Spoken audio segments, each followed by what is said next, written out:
Assalamualaikum warahmatullahi wabarakatuh. Waalaikumsalam warahmatullahi wabarakatuh. A'udzu billahi minasyaitonir rajim. Bismillahirrahmanirrahim. Alhamdulillahillazi arsala rasulahu bil huda wa dinil haq liyuzhirahu 'alad dini kullih wa kafaa billahi shahida. Asyhadu an la ilaha illallah wahdahu la syarikalah syahadatan tunji qailaha wa asyhadu anna sayyidana wa nabiyyana Muhammadan abduhu wa rasuluhu la nabiyya ba'da.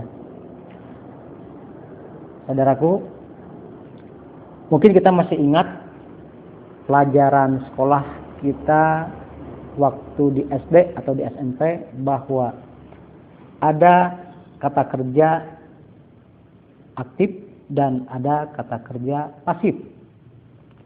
Kata kerja aktif diawali dengan awalan me dan kata kerja aktif diawali dengan awalan di. Sebenarnya saya ingin membahas di sanalah kita akrab dengan dua kata kerja ini, di mana kita pernah melihat juga pernah dilihat. Kita pernah membicarakan orang lain dan kita pun pernah dibicarakan oleh orang lain. Demikian pula halnya dengan malam ini, kita sudah mendekati di penghujung bulan Ramadan. Ada saat-saatnya kita bertemu dengan Ramadan dan ada saat-saatnya kita ditinggalkan oleh bulan Ramadan. Bahkan dalam hadis Rasulullah SAW disebutkan, "Idza kana akhiru lailatin min Ramadana bakatis samawati wal ard wal malaikah."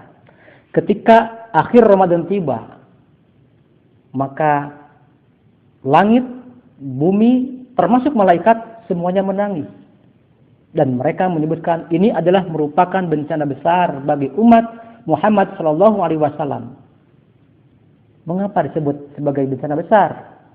Karena umat Islam akan ditinggalkan oleh bulan yang demikian sangat utama. Bulan yang penuh dengan rahmat, bulan yang penuh dengan hikmah, bulan yang penuh dengan maghfirah atau ampunan Allah. Sehingga pantas sekali kalau langit, bumi, serta para malaikat, mereka semua menangisinya.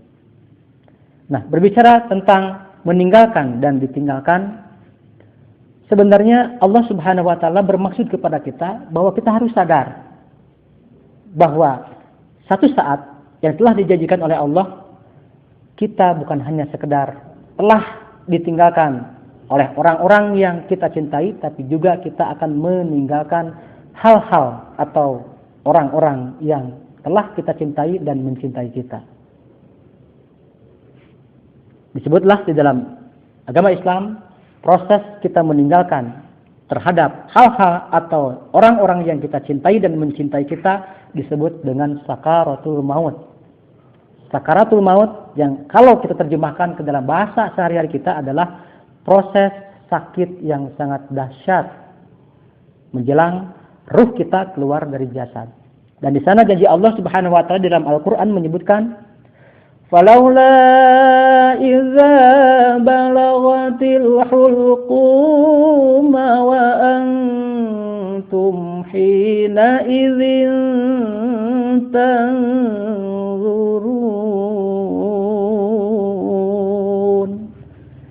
Artinya, apabila nanti ketika rohmu ada di dalam tenggorokanmu, detik-detik menjelang kita sakaratnya, maka Allah berjanji akan memperlihatkan kepada kita. Apa yang akan Allah perlihatkan kepada kita? Salah satunya adalah dosa-dosa yang telah kita lakukan. Yang kedua adalah orang-orang yang mencintai dan dicintai oleh kita, seakan-akan oleh Allah akan diperlihatkan kepada kita bahwa saat ini engkau akan mengalami perpisahan yang abadi dengan seisi dunia ini. Kira-kira kalau kita tanya, kalian tanya, kira-kira sakarat kita mulus tidak? Bukan nyengir. Jawabannya kan belum tahu. Nah, ini ada suatu cerita di mana ada seorang kakek yang sedang sakit parah ditunggu oleh istrinya dan dia menangis. Dia berkata kepada istrinya atau si nenek, "Nenek, Mungkin usiaku tidak akan lama lagi, sudah banyak aku rasakan sakitnya mata ini, sakitnya jasad ini. Oleh karena itu nenek, aku ingin buka-bukaan kepadamu tentang dosa yang selama ini aku rahasiakan kepadamu, ya nenek. Si nenek berkata, emangnya kamu punya dosa apa, kek? Kita kan manusia biasa, tidak luput dari dosa. Pasti nenek akan mengampuni atau akan memaafkan dosa yang telah kakek perbuat. Si kakek menangis lagi. Nenek, kamu tidak tahu bahwa selama kita berumah tangga lebih dari 60 tahun, aku pernah mengkhianati cinta kita. Si nenek langsung matanya melotot. Memangnya kamu melakukan apa, kek? Aduh, nenek, kakek sering melaksanakan zina. Aku sering selingkuh dengan wanita yang lain tanpa engkau ketahui. Si nenek bertanya sambil melotot. Berapa kali kakek kamu melakukan itu? Tidak pernah aku hitung, nek. Cuma aku memberikan ciri sekali aku berbuat zina, aku simpan 1 lidi di bawah ranjang. Sekali lagi aku berbuat zina, aku kembali menyimpan lidi. Dilihat oleh si nenek, ternyata ada 5 ikat sapu lidi. Si nenek langsung sambil menangis. Kakek, ternyata kamu adalah laki-laki buaya. Ternyata kamu tega mengkhianati cinta kita. Si kakek bilang, makanya nek, ampuni dosa kakek. Si nenek setengah berat mengatakan, ya sudahlah, yang sudah-sudah mah sudah, biarkan berlalu. Insya Allah nenek maafkan. Sebaliknya kakek juga harus memaafkan kesalahan nenek yang selama ini nenek rahasiakan. Memangnya kamu udah punya dosa apa? Kata si kakek. Ya sama kayak kakek. Nenek sering berzina dengan laki-laki yang lain tanpa sepengetahuanmu. Si kakek yang sakitnya lagi parah, tiba-tiba langsung dia bisa bergerak, mengangkat kepalanya. Berapa kali nenek kamu melakukannya? Sama kayak kakek, tidak pernah dihitung. Sekali aku melakukan zina, kata si nenek, simpanlah biji jagung di dalam toples. Sekali lagi aku berbuat zina, simpanlah biji jagung. Dilihat oleh si kakek, ada 10 toples jagung. Akhirnya si nenek bilang, kakek, ternyata kamu itu lebih edan dari aku. Ternyata kamu lebih gila dari aku. Bagaimana kata si nenek? Makanya kek ampuni, maafkan saya. Itu pun yang ada di toples itu sisa bikin sayur. Inilah yang terjadi kalau kita merahasiakan dosa. Maka janji Allah, dosa yang kita rahasiakan, terutama dosa kepada sesama manusia, itu akan Allah perlihatkan nanti di detik-detik sakaratul maut.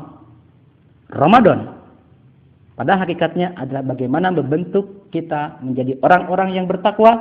Oleh karena itu, bagi orang-orang yang beriman, Ramadan bukan hanya sekedar tidak makan, tidak minum, tapi dia bisa menyebutnya bagaimana agar hatinya kembali bersih sebagaimana dia dilahirkan oleh ibunya, sehingga ketika keluar dari Ramadan dia akan memperoleh gelar Idul Fitri minal aidin wal faizin, tergolong pada orang-orang yang kembali kepada Allah dan juga orang-orang yang berbahagia karena hatinya sudah tidak ada dosa lagi.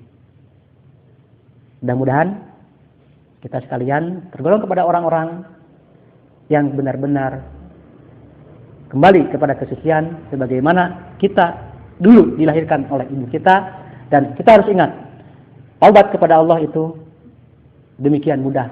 Cukup kita beristighfar, kemudian menyesali dosa kita dan berjanji tidak akan mengulangi dosa tersebut. Sembari kita menggantinya dengan perbuatan yang baik. Tapi yang paling sulit adalah dosa kepada sesama manusia. Tidak cukup sampai situ, tapi kita harus mengadakan sebuah islah atau perdamaian, saling memaafkan dengan sesama manusia. Orang yang diampuni oleh Allah dan juga diampuni atau saling memaafkan dengan manusia, dialah orang-orang yang benar dalam puasanya, dialah orang-orang yang akan diterima puasanya, sehingga puasanya tersebut bisa menjadikan dia mendapatkan kebahagiaan dunia dan akhirat. Assalamualaikum warahmatullahi wabarakatuh.